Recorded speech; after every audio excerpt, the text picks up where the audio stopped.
네, 김남준 대변인입니다. 국무회의 결과와 관련한 브리핑을 시작하도록 하겠습니다. 이재명 대통령은 오늘 오후 제52회 국무회의를 주재했습니다. 오늘 회의에는 4건의 부처 보고와 15건의 심의 안건이 올라왔습니다.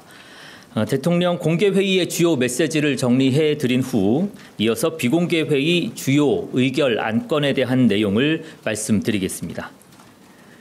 이재명 대통령은 빛의 혁명 1주년을 맞이해 위대한 대한국민의 저력을 강조했습니다.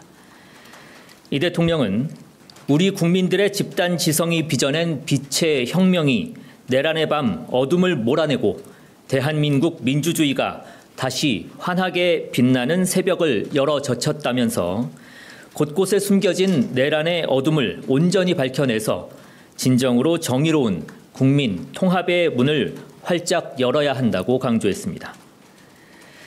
또한 이 대통령은 내란 가담자에 대한 확실한 처벌과 단죄가 필요하다면서도 인권 윤리에 어긋나는 극렬하고 가혹한 조사는 없어야 하고 자발적 신고에 대해서는 감면 면책 원칙을 확립할 것도 주문했습니다. 또한 이 대통령은 최근 사회적 문제로 대두되고 있는 혐오 표현에 대해 엄중한 인식과 해결 의지를 밝혔습니다. 우리 정부는 사회적 양극화를 유도하고 분열을 초래하는 악질적 병폐에 대해 범정부 차원의 대책을 마련하겠습니다. 이 대통령은 오늘 국무회의 공개회의에서 속도감 있는 행정을 여러 차례 강조했습니다.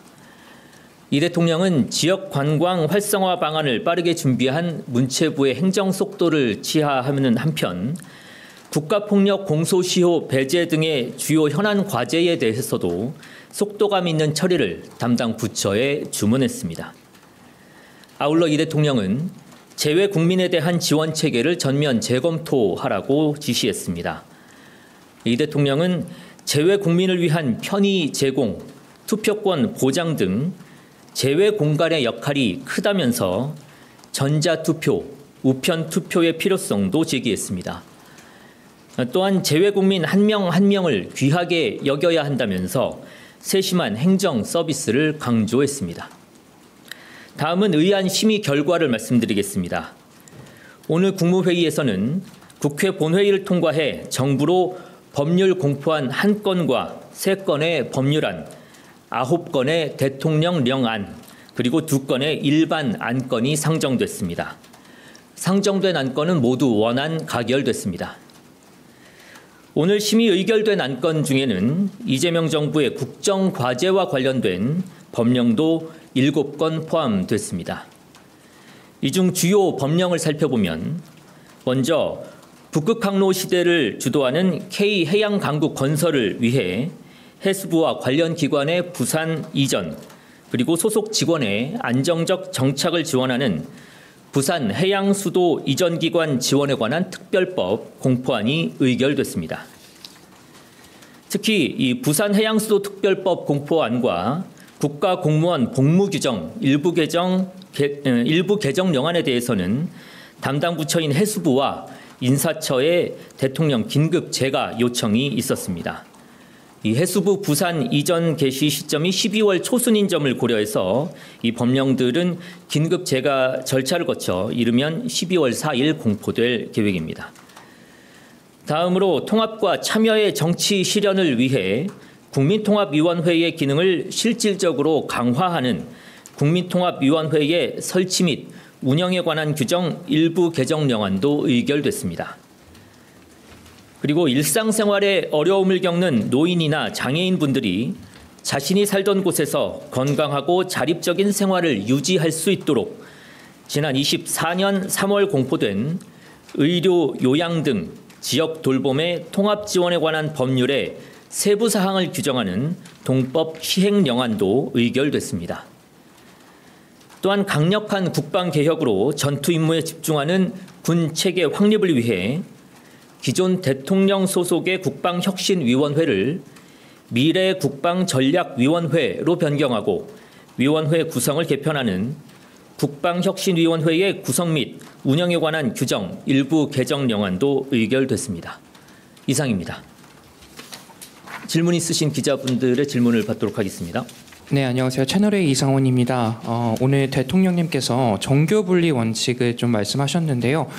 오늘 발언하시게 된 배경이 있으신지, 또 정교 통일 의혹을 받는 통일교 해산을 말씀하신 건지 여쭙고요. 또 한 가지는 쿠팡 사태 관련해서 과징금 강화와 또 징벌적 손배제 관련해서 말씀하셨는데, 구체적으로 징벌적 손배제는 어떻게 현실화하신다는 건지, 이미 기존에 있는 법을 개정하신다는 건지, 아니면 새로운 법을 만드신다는 건지, 그 구체적인 방법을 좀 여쭙습니다.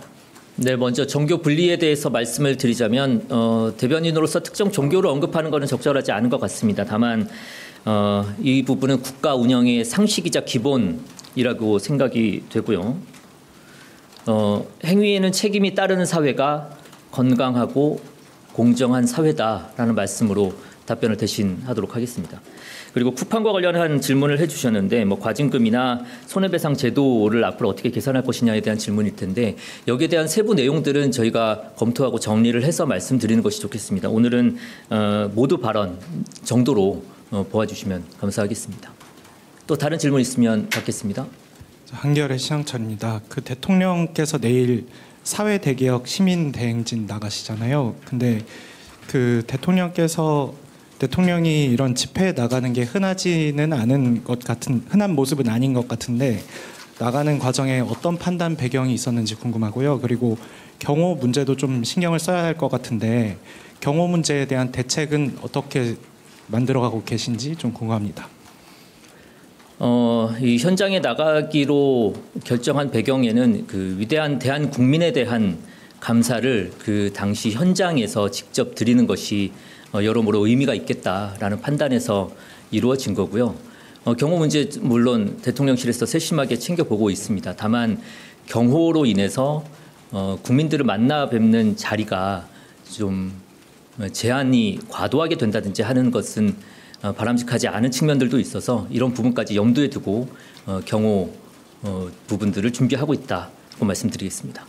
네, 저 TV조선의 최민식입니다. 오늘 대통령님께서 법무장관께 이제 저 대신 마느라 고생하셨다, 하신다 이런 말씀을 해주셨는데, 이게 어떤 맥락에서 하신 말씀인지 좀 여쭙고 싶습니다. 구체적으로 말씀드리는 거는 적절하지 않을 수 있습니다. 그간의 그 법무부 장관께서 추진해온 이런 일련들의 정책들과 관련한 내용들 대화였다 정도로만 말씀드리는 게 적절할 것 같습니다. 예, 안녕하세요. SBS 강민우입니다. 오늘 대통령께서 핵무장 론 관련해가지고 불가능하다고 이제 강조를 하시면서 얘기를 하셨는데, 이게 혹시 최근 한미 외교 차관급 회동이라든지 미국 정부에서 좀 이런 실제적인 우려를 또 추가적으로 정부에 표했다거나 이런 게 있는 건가요? 그런 것과 무관하게 우리가 핵 무기를 생산하지도 그리고 수입하지도 보유하지도 않는다라는 것은 명확한 이 정부의 방침입니다. 그래서 아마 기회가 될 때마다 이런 방침은 설명드리고 말씀드리게 될 것 같습니다. 다시 한번 말씀드리지만 대한민국 정부는 핵 무기를 생산하지도 수입하지도 보유하지도 않을 것입니다.